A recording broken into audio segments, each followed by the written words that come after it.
يعني لو تحت المنطقة دي سلاسل جبال ممتدة بدايتها من عند حدود أي دولة من الدول دي زي روسيا مثلا، تقدر روسيا تقول إن التلال دي جزء من منطقتي، وبالتالي من حقي أزود منطقتي الاقتصادية.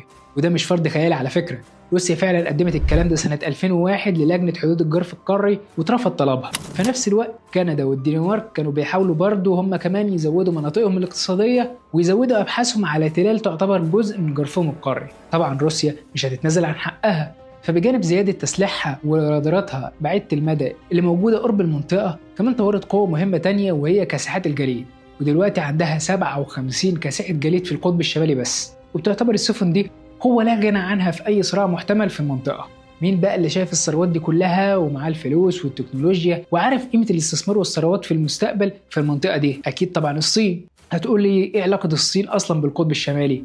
هقول لك إن الصين عارفة قيمة المنطقة من زمان مش النهاردة، وعلى مدار ال 16 سنة اللي فاتوا